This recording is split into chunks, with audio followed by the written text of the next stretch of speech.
fue tu experiencia en la selección peruana?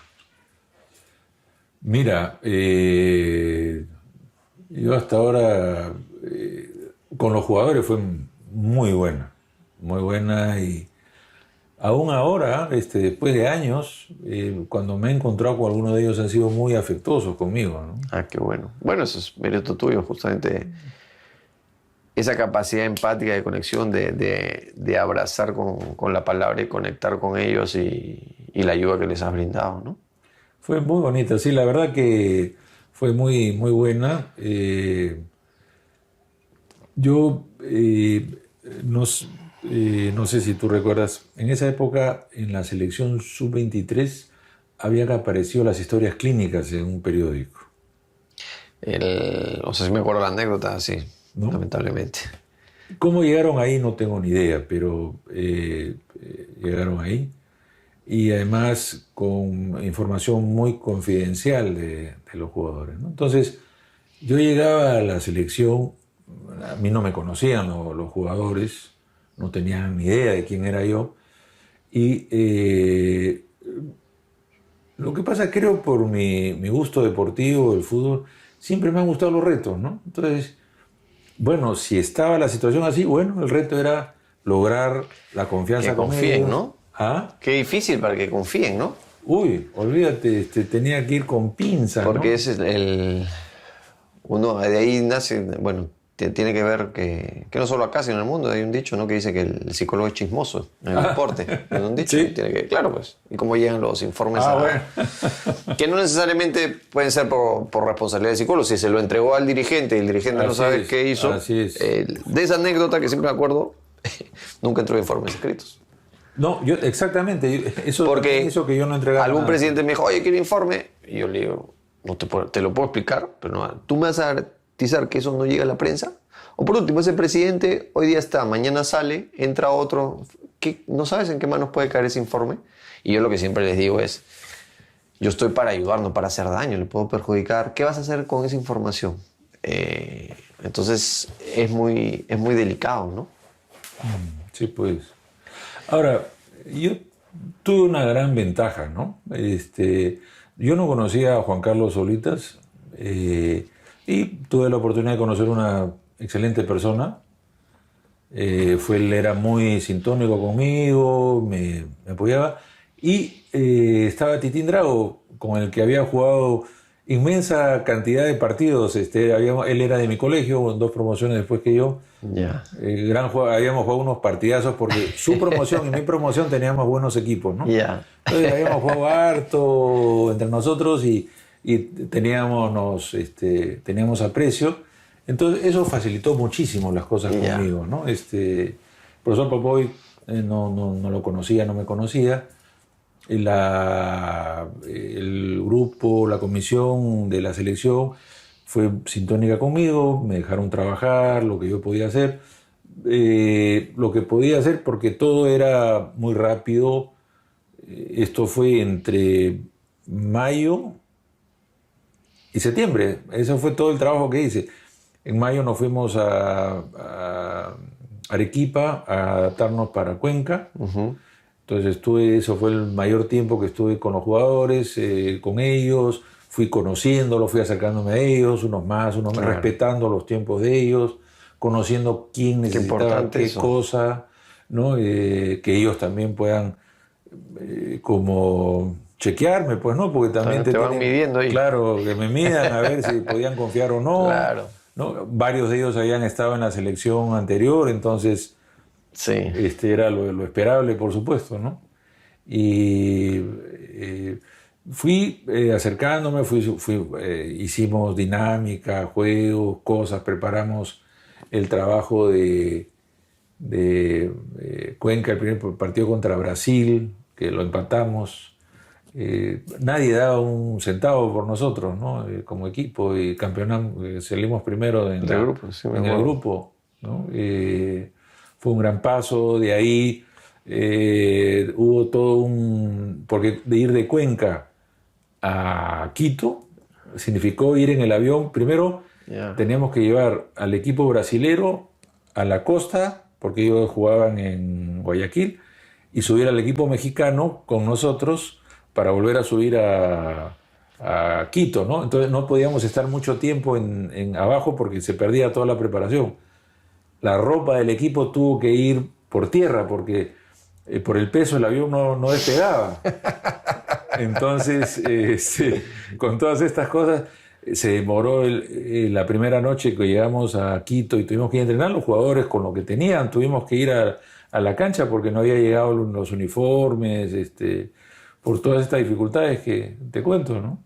Pero, bueno, tratamos de sobrellevar las situaciones y nos vino justo el partido con México, que era un equipo realmente muy, muy fuerte.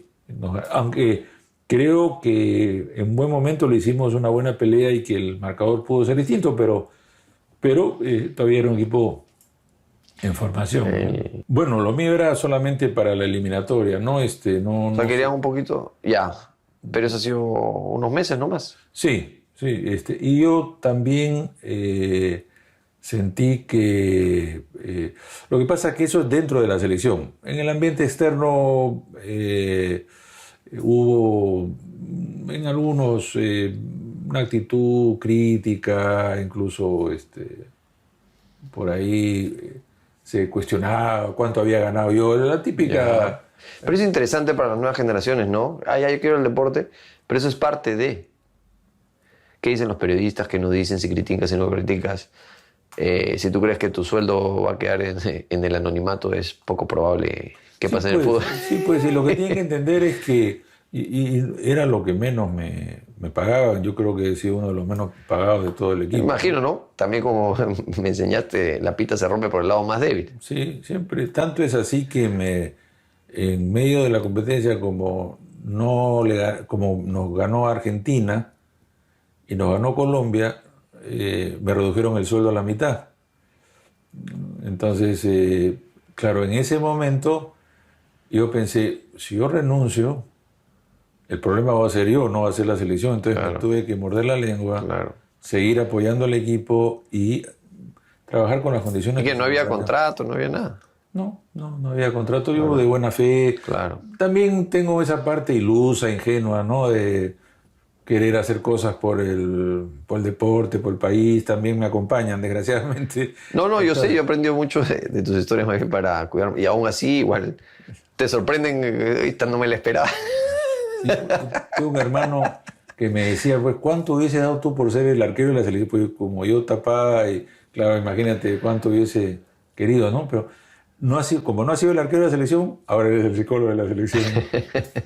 Eso también jala, no voy a decir que no, pero lo importante es que en todo caso era mi buena intención, mi formación. Yo creí que estaba en capacidad de hacer lo que creí que en ese momento había que hacer, ¿no? Y la relación ahí era, me comentas, con los jugadores, con el comando técnico, ¿cómo funciona en esa época? Con el comando técnico muy bien, con el preparador físico, con el preparador de arquero, con Juan Carlos. ¿Te dejaban trabajar? ¿Hacías trabajos grupales? Sí, hacíamos algunas dinámicas. Por ejemplo, para el partido contra Brasil construimos una historia con todo el grupo, donde después conversábamos los sentimientos, ¿no? Hicieron un dibujo colectivo. Yeah. Entonces, como es una forma de articular como los afectos internos, las representaciones internas, ¿no? Y de ahí nos dio un panorama de lo que estaba ocurriendo al interior del grupo, ¿no? Y después... Interesante. Inicialmente el trabajo de integración de grupo, ¿no? Porque eran básicamente Alianza, Cristal y la U.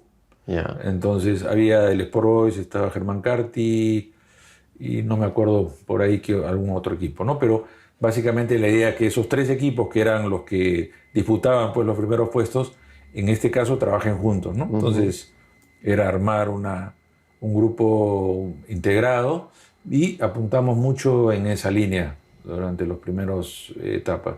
Después aparecieron algunos jugadores que me pedían conversar, algunos temas que trabajábamos, el manejo de la ansiedad, los ejercicios de relajación que comenzamos a hacer, ¿no? Inquietudes, por ejemplo. Que ahora lo plantean como la gran novedad y lo hacías hace más de 20 años. Sí, sí, no. No más, casi 30. Sí, pues. Y eso es interesante. Por ejemplo, ves una diferencia. Por eso preguntaba cómo era el trabajo, si podías trabajar. Porque la información que yo tengo, por ejemplo, de las posibilidades que tuvo el ex psicólogo de la selección del primer equipo es que se le brindaba unas condiciones nunca antes vistas en el deporte peruano, me atrevería a decir. ¿A quién, perdón? Al ex psicólogo de la selección mayor peruana de fútbol. Porque yo sabía que cuando había psicólogos estaban en los entrenamientos, pero solo acá. Entonces él ha estado en todas las competencias, en todas las concentraciones, en todos los entrenamientos, ya sea en Lima o en el extranjero, conviviendo, siendo un miembro más del comando técnico. Por eso me pregunté un poco cómo eran las condiciones, las posibilidades, porque a veces te dicen, sí, tú estás ahí, pero tú ves que como que no te dejan entrar, no te permiten tanto. Claro, ¿Cómo eran esas posibilidades? En realidad, también para ellos era un desconocido, ¿no? Claro. Entonces, me apreciaban, me tenían aprecio, pero no es que me consultaban a qué horas podemos hacer esto, a qué horas podemos hacer lo otro, no. ¿No participabas en las reuniones de comando técnico? No. O si, oye, ¿qué hacemos con este jugador o esta tal situación? No, yo tenía que percibir más o menos lo que pasaba, intuir quién necesitaba, se acercaban a conversarme. Una de las cosas que aprendí es, por ejemplo, si hablaba con el titular, inmediatamente hablaba con el suplente, para que sintieran que no tenía una preferencia por uno o por otro, sino que era igual. Qué buena estrategia. Era con todos, ¿no? Claro. Yo personalmente no tenía ninguna decisión ni ninguna preferencia. Con todos me tenía que llevar igual y a todos los tenía que ayudar y apoyar. Esa era mi tarea, ¿no? Entonces buscaba momentos con alguno. Era muy difícil porque por la dinámica era ir a entrenar, ir a esto, entonces estar en el campo, ver, observar. De repente ahí aparecía alguien, ¿no? Habían algunos jugadores que sí me buscaban, antes de los partidos, por ejemplo, pasaba por algunas habitaciones a hacer relajación, ese tipo de cosas, ¿no? Y ellos poco a poco fueron conociéndome, algunos se atrevieron a compartir cosas más personales. Y, yo estaba ahí para ellos, esa era mi tarea. Sentido del humor también, con algunos. Bueno, es una característica tuya. Que me ayuda mucho es que me río porque me acordaba de anécdotas con Balán. Por ejemplo, Balán González es muy simpático, tenía una chispa, pero a flor de piel, ¿no? Entonces, algunas cosas ahí que me han hecho reír muchísimo. No lo veo tampoco de la selección, ¿no? Desde la época de la selección no lo he vuelto a ver, pero a otros sí los he visto, muy afectuosos.